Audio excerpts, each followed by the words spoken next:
This is like me getting scammed, part number 2. I just have an empty shell car sitting there, and this is just not the way I work. Did I just buy an underground racing twin turbo Gallardo by accident?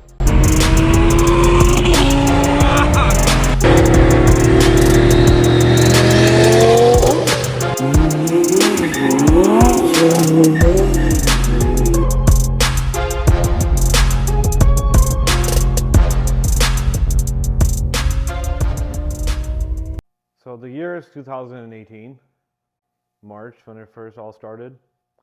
I just got rid of my white Lamborghini. I was looking for better luck this time. So when I was building my white Lamborghini, I met somebody.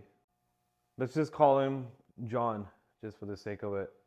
John owns a body shop, also builds a lot of Lamborghinis himself. And there's a local classifieds where he posted a Gallardo up for parts. I was looking for parts at those time, and basically I met him through the classifieds. So he offered to sell me a 2009 LP560-4 Gallardo. It was just a shell. I bought this car off him. He promised me that he's going to provide me all of the parts that he took off of it, because he was planning to paint the car and fix the front frame. The whole car was gutted. Oh no, you gotta go. I'm filming here. I gave John the money. He said he'll tow the car over. Let's get this new project going. So the car came. Wow, there was so much work needed to be done. You know, let's start putting it back together. The body isn't that bad. It doesn't have an engine, doesn't have a transmission, doesn't have a back end, doesn't have a front end. The front frame is twisted up. You know what? No problem. I could work with all these things. I could fix the front frame myself. Now I'm just waiting for all the parts that he promised that he's gonna drop off. One day he just stopped answering his phone. And I work really fast. When I fix my cars, like, I work really, really fast. I just want to get this project going. So I'm calling John. No answer. Finally answer. He's like, hey man, I'm just really busy. I'm like, John, I get that, but I've been trying to call you. I'm trying to get this project going. He's like, yeah, okay, come. I'm like, okay, John, like, you're like a 45-minute, an hour drive away each time. So I go there, I pick up whatever parts that he has, looking for the other remaining parts. You know, I need everything. He promised me everything. I need an interior, I need seats, I need a hood, I need fenders, I need an engine. I just have a shell. I just bought an empty shell. Like, I don't know what I'm gonna do with this. Little bit by little bit, I just put these parts in my van, and I drove back and just started to do whatever I could do on the car for now. I'm calling him, no answer again. I'm just like sitting at the shop, not doing anything at this point. And I'm calling him. I'm like, John, you gotta give me an engine, man. He's like, okay. He's like, I took that engine out and I sold it to somebody, but I have another engine for you. He's like, but it's going to be a little while, and it's in another car, and you're gonna have to take it out. This is not what we agreed on, but okay. I let a week go by, 2 weeks, 3 weeks, 4 weeks, and it's just to a point where it's like I'm not getting any calls. There's no progress being made. I just have an empty shell car sitting there, and this is just not the way I work. Finally, I got a hold of him again. I'm like, John, like, come on, I need an engine. What's up with that? He's like, hey, buddy, I'm gonna give you an engine. Just wait for it. The car has to just go through some like investigation or some whatever it is. I'm not sure on his end, but all I know here, he owes me an engine, and I have to take it out. Apparently, I have to take it out of an Audi R8 and then try to put it in the Gallardo. As the time goes by, I'm just getting really fed up with this. When I called John, like, John, like, this isn't working out, man. Like, this is not what I signed up for. This is not what you promised me. This is like you barely answer your phone. This is like me getting scammed, part number 2. And he knows exactly what happened with the white Gallardo. So, I mean, at this point, I told him, John, like, hey, it's not gonna work out. You gotta take the car back, man. Like, I'm just not interested in this. I'm gonna look for another project. So John calls me. He's like, hey, man, I have another car for you. Pay me the difference, and you take it. I'm like, okay, what is it? It's a 2013 Gallardo Spyder LP550-2. It's a rear-wheel drive edition. It's convertible Spyder, black on black. I'm like, okay, how bad is it? He's like, come pick me up, we'll go take a look at it. So I go pick him up, and we drive down to his buddy's house. For some reason, the car is parked there. His buddy also fixes a lot of exotics, McLarens, and all those kind of stuff. He has a bunch of parts as well. So we go to his house and we go to his garage. He told me he has a custom exhaust. So does it start up?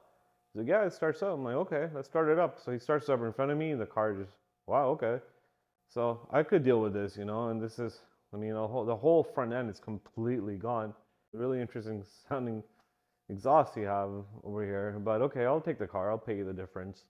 And a couple of days go by. I come out with the money. I pay them the difference. So for that 2009 Gallardo, anything that John didn't have, I had to buy online. So I started buying all these parts off of eBay, and it accumulated up to another 20,000.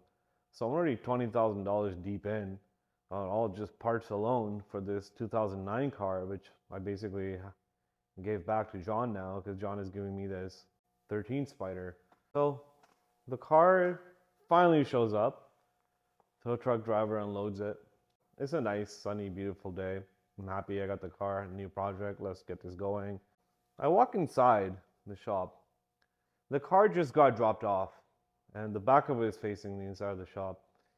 And I just forgot what I was getting. I was grabbing some tool or something. But anyway, as I was grabbing it, I'm walking back to the car, and the sun is just hitting the back grille and it's shining through. But I just stopped and I was looking at it. And now I know that the car does have a custom exhaust, as I was told by John. I'm like, okay, this looks like more of a custom exhaust. I mean, what kind of, that looks like an air filter. So I gave it enough juice, started the car up, and tried to work the top. As it's opening up, and I'm just letting the car idle, and it kind of idles down, I hear some spool. I'm like, okay, wow, what an exhaust. Kind of sounds like a turbo. Got outside the car, and then started looking at the back, and I just couldn't believe it. What does that say? It says UR on it. What the hell does UR mean? I mean, like, is this a twin turbo? Is this an underground racing twin turbo? Did I just buy an underground racing twin turbo Gallardo by accident? Did John know this is a twin turbo? John told me he has a custom exhaust on it. Like, he didn't tell me it's twin turboed. I'm like, okay, I mean, like, I'm ecstatic at the point. Instantly, I go on underground racing website, and surprisingly enough, they just stopped twin turbo Gallardos. I'm looking at the car that they just made last.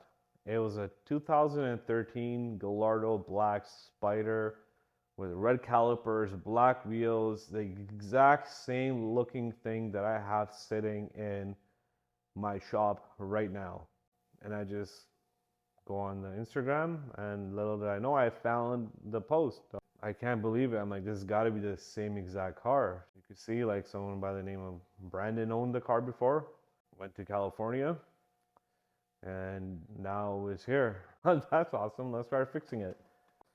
We have to cut the front frame fully off because the front frame is fully mangled. There's no way that you can use it.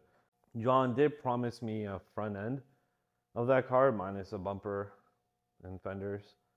I think he gave me one fender, but I can't remember. I ended up buying new fenders anyway because I ended up spending $20,000 in parts on the other run.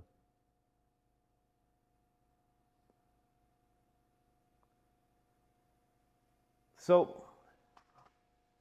like my neighbor's compressor is going on right now, middle of the night. So I get this half parts car.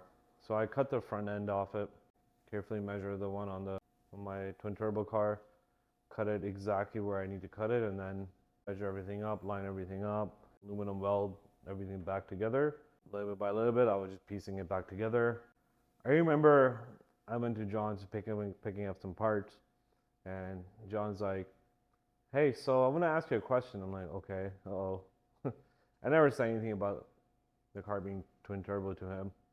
And he asked me, he's like, where are these two hoses that are running from the back to the front of the car? They're black with a green stripe. Now, underground racing, what they do is they add an intercooler on the front behind the bumper grill to basically cool the turbos down. They're basically cooling lines that go from front to back. Now, he didn't know what those lines were. He's looking at me and I'm looking at him. I don't want to lie to him. I'm not that kind of guy. What do you mean, John? Those are cooling lines, right? I said, cooling lines for what? John also builds these cars all the time. He hasn't seen those. They're the cooling lines for the intercooler you gotta have in front. He's like, intercooler for what? I'm like, for the turbos. He's like, that car is twin turboed? I'm like, yeah, you didn't say I have a custom exhaust on it, right? And he's just like, the car's twin turboed? He's like, bring me that car back right now. Give me that car back. I'm like,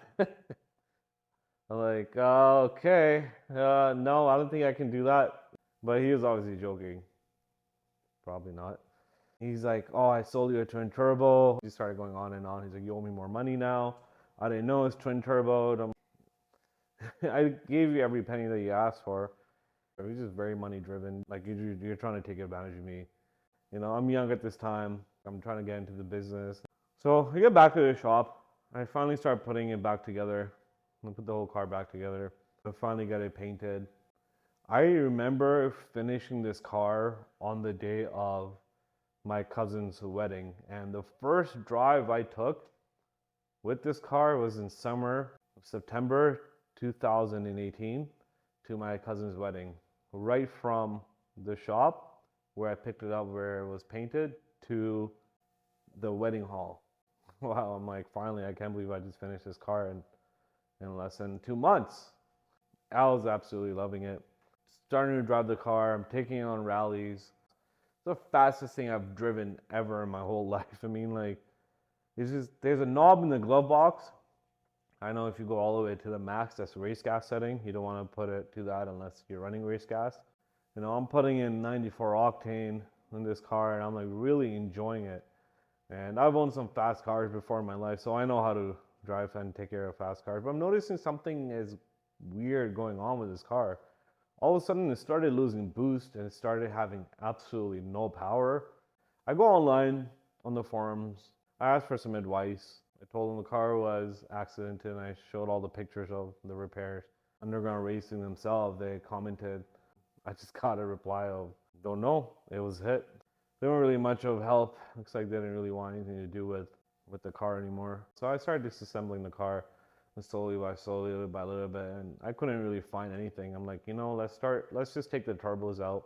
Started to take the turbo out. As I'm taking everything out, I noticed there's particles, like metal particles just in the exhaust, just completely blocking it up. And as I'm taking it out, I noticed like, okay, this gotta be it. I mean, the car did sound like that's breathing in, but it's not breathing out. Exhaust was completely clogged by the catalytic converters that were in the car. It blew the whole catalytic converters out and it got wedged and stuck in the wastegate. Thankfully, the turbos are okay. I'm like, okay, this has got to be it now. I ended up taking all the little pieces out and I ended up gutting the other side, put everything back together. I just didn't want to put the bumper on yet just to make sure the car does work. And then I took it for a drive. And wow, we're back in business. Holy shit, this car is fast.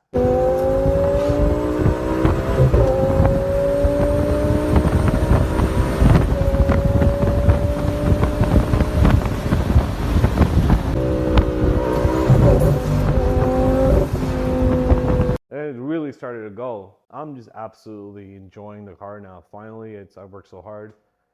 The one thing is, I was still running a dealer plate on the car because John still hadn't transferred the ownership into my name. To do this, the car needed to go through something called structural safety in Ontario. Now, he did promise me that he will get that done as well. It was part of the deal, but he told me I owe him because the car is twin turboed. So he ended up sending me another car to my shop. He bought all the parts, I did all the labor. He brought a Gallardo 2008 Spyder. I ended up putting a new clutch in it, throttle bearing, flywheel, the whole works just to make sure the car works really well. Like, I do my work, as you can see, like really, really carefully, and I pay attention to details. But that Gallardo that he brought for the clutch work, I'm driving it, but it had some weird transmission issue where it just didn't want to shift into third. Telling him, John, like, this car has a transmission issue. He's like, oh no, just double check your work. I'm like, no, my work is fine. He's like, okay, well, I'm going to take this somewhere else. I'm like, okay, that's fine. So he takes the car somewhere else and the shop confirms, yep, the transmission is bad on it. It has nothing to do with my work. I'll tell you later in this video as to why the owner of that shop is absolutely a great man, I would say. And he's helped me out tons load, and he also works with John very closely because John is very close to his shop. So finally he said, okay, you did your work right, so I'll transfer the car under your name. I'm like, okay, finally. So I ended up getting a proper license plate. The title of the car finally transferred into a rebuild title car. Like, okay, finally, summertime, let's do this. I really, really drove this car hard. And I took it on rallies. We're going to Quebec. They're doing a rally. Yeah. What's up, man? What's going on, bro? How are you? Head northwest on Ontario 41 north toward I took it on track days.